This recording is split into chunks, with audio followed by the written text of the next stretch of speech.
அஸ்ஸலாமு அலைக்கும் வரஹ்மத்துல்லாஹி வபரகாத்துஹு.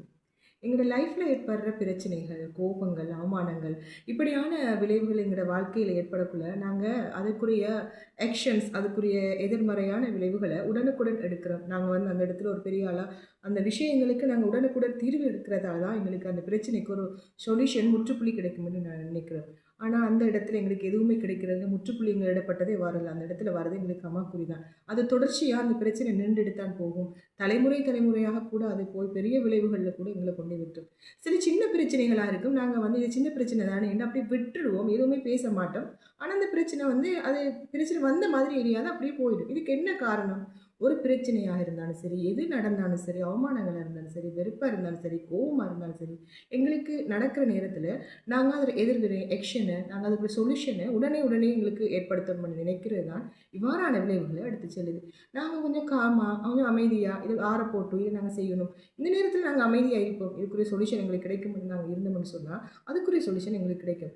பலவீனம் என்கிறது வந்து அமைதியா இருக்கிறது இல்லங்க. எங்களோட பலமே எங்களோட சில விஷயங்கள்ல நாங்க பலமா இருக்கிறதுல இருக்கு.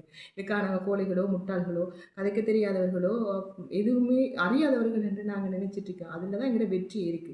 நாங்க எல்லா விஷயங்களுக்கு, எல்லா பிரச்சனைகளுக்கும் உடனடி தீர்வு எடுக்கணும்னு எங்களோட வாழ்க்கையில அவசியம் இல்ல.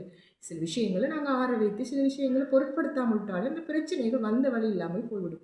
இதுக்கு ஒரு கதை நான் சொல்றேன். ஒரு புத்தர்ட்ட வந்து ஒரு ஒரு மனிதர் வந்து கேட்டாராம், "என்ன எல்லோருமே அவமானப்படுத்துறாங்க, கோவப்படுத்துறாங்க, வெறுப்பு ஆக்குறாங்க. என்னால தாங்க முடியல. இவங்களுக்கு நான் என்ன செய்யணும்? இவங்கள நான் பழிக்கு பழி வாங்கலாமான்னு?" கேட்டாராம். உடனே அந்த புத்தர் வந்து அமைதியா இருந்தாராம். "ஏன் நீங்க அமைதியா இருக்கிறீங்கன்னு?" இன்னும் கோவப்பட்டாராம்.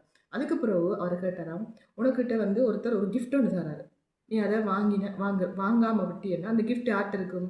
என்று கேட்டாராம். அது அந்த கிஃப்ட் தந்தவரு, அந்த கொண்டு வந்தவர்ட்ட இருக்கு சொன்னதாம். இதே மாதிரி உனக்கு ஒருத்தர் வந்து வெறுப்ப தாராரு, கோபத்த குடுக்குறாரு, அவமானத்த குடுக்குறாரு, பிரச்சனைகளுக்கு வாராருன்னு சொன்னா, அத நீ உன்ட மனசுக்குள்ள எடுத்துக்கொண்டா தானே உனக்கு அது வரும். அத அடுக்காம, அத கணக்கெடுக்காம, அத யோசிக்காம, அத பத்தி எதையுமே சிந்திக்காமலுக்கு ஒரு அமைதியான சூழ்நிலையில நீ இருந்தீயேண்டா, இது யார்கிட்ட போகும்? அந்த வினை அவருக்கே போய் சேரும். அது அவரே உணரக்கூடிய மாதிரி இருக்கும். இதுக்குரிய ஆ பலன், இதுக்குரிய தீர்வ அவரே எடுத்துக்கொள்ளக்கூடிய இத நீயே அவருக்கு உருவாக்கி குடுத்திருப்பார். இத நீ வாங்கினாய்ண்டா, அந்த இடத்துல தான் பிரச்சனை வரும்.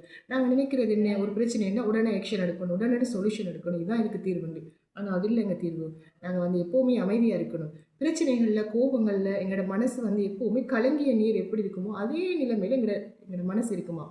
அப்ப அந்த கலங்கிய மனசோட நாங்க பேசுற பேச்சுக்களா இருந்தாலும் சரி, எடுக்கிற முடிவுகளா இருந்தாலும் சரி, என்ன விஷயமா இருந்தாலும் அந்த கலங்கிய நீர் மாதிரியே அந்த இதுகளும் போய்விடும். கொஞ்ச நேரம் அமைதியாக இருந்தோம்னா, அந்த நீர் தெளிந்தவுடன் எப்படி அந்த நீர் வந்து தெளிவாகுதோ, அதுக்கு பிறகு நாங்க அந்த விஷயத்த ஆற வச்சு, அதுக்குரிய தீர்வு எடுத்தோம்னா, எடுக்கிற முடிவு எப்பவுமே அதே மாதிரி நிலையில வரும். எப்பவுமே நாங்க கலங்கிய நீர் மாதிரி இருக்கிற நிலைமையா, இல்ல நல்ல நீர் மாதிரி இருக்கிற நிலைமையா இருக்கணும்னு நாங்களே யோசிச்சு முடிவெடுத்துக்கணும். எங்கட இஸ்லாத்துல கூட நிறைய ஹதீஸ்ல நாங்க சொல்லலாம். அ நு அன் அன் முஹம் அன் முஹம்மதுல சூரா 47வது அத்தியாயத்தில 7வது வசனத்த நீங்க பார்த்தீங்கன்னா, நல்ல பண்புடைய மனிதர்கள், நல்ல நல்ல செயல்களை செய்யக்கூடிய மனிதர்கள் எப்போதுமே அமைதியாக இருப்பார்கள் என்று கூறப்பட்டிருக்கு. இதுல என்ன விளங்குதுன்னு சொன்னா, நாங்க வந்து ஈமான் கொண்டுள்ளோம். நாங்க வந்து ஹலாக்கத்துல நம்புறோம்.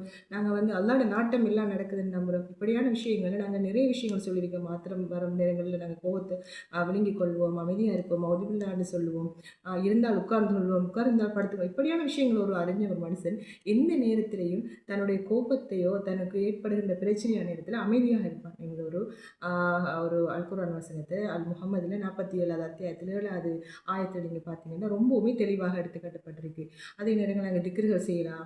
ஆ அந்த நாங்க தஸ்பீஹ் செய்யலாம். அது மாதிரி இல்லாம அந்த சில அமைதியாக ஒதுங்கிக் கொள்ளலாம். இப்படியான விஷயங்கள் செய்றதன் மூலம் நாங்க வந்து பெரிய பிரச்சனைகள் எங்களோட வாழ்க்கையில ஏற்படுறத சுலபமா தீர்த்துக் கொள்ளக்கூடியதா இருக்கும். எப்போதுமே நாங்க கலங்கிய நீராக இருக்கக்கூடாது. எப்பவுமே நாங்க தெளிந்த நீராக இருக்கிற நேரத்தில எங்களோட முடிவுகள் எடுக்கணும். யோசிச்சு பாருங்க. உங்களுக்கே புரியும்.